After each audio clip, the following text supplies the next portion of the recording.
வணக்கம். முன்பதிவின் தொடர்ச்சியான கணையம் சுரப்பிக்கும் விதம் பற்றி இப்பதிவேட்டில் காண்போம். இரைப்பைக்கு அமைந்துள்ள நரம்பு மண்டலங்களே இதற்கும் பொருந்தும். கணையத்தை சகவேதனி நரம்புகளும் பரிசகவேதனி நரம்புகளும் பற்றும். பரிசகவேதனி நரம்பு மண்டலம் மூலமாக உரோதர நரம்பும் சகவேதனி நரம்பு மண்டலம் மூலமாக பெரிய ஆந்திர நடு ஆந்திர நரம்புகள் ஆகியவை இடுப்பு கிரந்தி மூலமாக பற்றும். முதலில் சிறிது நேரம் கணைய நீர் பாய்வது சிக்கு முக்கலானவை திட்டமில்லாத நரம்பு விசைகளாலும் முப்புகளாலும் நடைபெறுகின்றன. என்ன சொல்லியிருக்காங்கன்னா, கணையத்திற்கும் இரைப்பைக்கும் நரம்பு மண்டலம் ஒரே மாதிரி தான் இருக்கும் அப்படின்னு சொல்லியிருக்காங்க.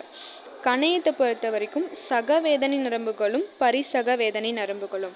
சகவேதனை நரம்புகள் அப்படின்னா சிம்பத்தட்டிக் நர்வ், பரிசகவேதனை நரம்பு அப்படின்னா பேராசிம்பத்தட்டிக் நர்வ்.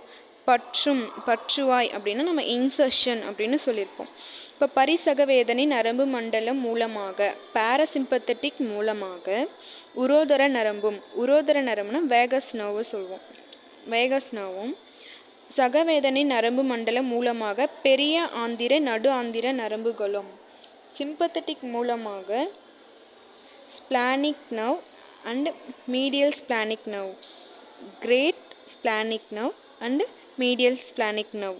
அதை தான் பெரிய ஆந்திர நடு ஆந்திர நரம்புகள் அப்படின்னு சொல்லியிருக்காங்க.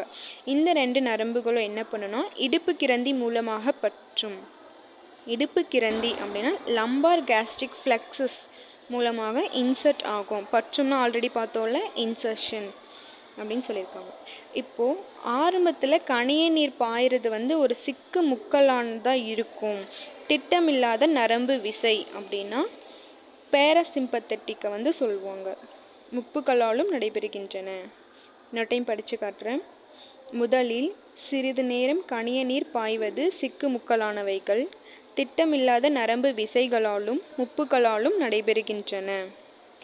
இரைப்பை செரிமான உணவோடு பசத குடலில் வந்தடைந்தவுடன் அவற்றிலுள்ள தீவழி அமிலமும் நின அமிலமும் பசத குடலில் சளிசவ்வும் கணைய சுரப்பிப்பி முப்புவை பாய வைக்கிறது. இரைப்பைனா ஸ்டொமக். நம்ம சாப்பிட்ட உணவு ஸ்டொமக்குக்கு வந்ததுக்கப்புறம் பசத குடலில் வந்தடைந்தவுடன் சாப்பிட்றோம், வயிற்றுக்கு வருது, அதாவது இரைப்பைக்கு வருது. இரைப்பையிலிருந்து பசத குடல் டியோடினம்க்கு வருது. அதுக்கு முன்னாடி ஸ்டொமக்கில் செக்ரீட் ஆகக்கூடிய HCLும் டியோடினமில் செக்ரீட் ஆகக்கூடிய ஃபேட்டி ஆசிட்ஸும் டியோடினமில் சளிச்சவ்வும். டியோடினமில் சளிச்சவ்வு அப்படின்னா மியூக்கஸை தான் சொல்லியிருக்காங்க. மியூக்கஸ் மெம்பரேனும் சுரப்பிப்பி முப்புவை பாய செய்கிறது. பேன்கிரியாட்டிக் செக்ரீட்டிங் ஜூஸை பாய செய்கிறது அப்படின்னு சொல்லியிருக்காங்க. கணைய சுரப்பிப்பி முப்பு குருதி மூலமாக உறிஞ்ச பெற்று கணையத்தை அடைந்து கணைய சுரப்பி விலங்கலை தூண்டுவிக்கிறது. இந்த பேன்கிரியாட்டிக் செக்ரீட்டிங் ஜூஸ் பிளட்டு மூலமாக ஃப்ளோ ஆகிட்டு கணையத்தில் இருக்கக்கூடிய செல்ஸ் எல்லாம் ஸ்டிமுலேட் பண்ணிவிடுது. அப்படி ஸ்டிமுலேட் பண்ணுறது மூலமாக இந்த ஜூஸ் செக்ரீட் ஆகுது அப்படின்னு சொல்லியிருக்காங்க. கணையத்தை முன் சொன்ன நரம்பு மண்டலம் மட்டுமின்றி கணைய சுரப்பிப்பி முப்புவும் கணைய நீரை ஊற செய்கிறது.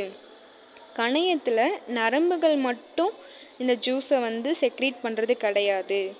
மாறா இந்த பேன்கிரியாட்டிக் செக்ரீட்டிங் ஜூஸ், அதாவது கணைய சுரப்பிப்பி முப்புவும் கணைய நீரை ஊற செய்கிறது.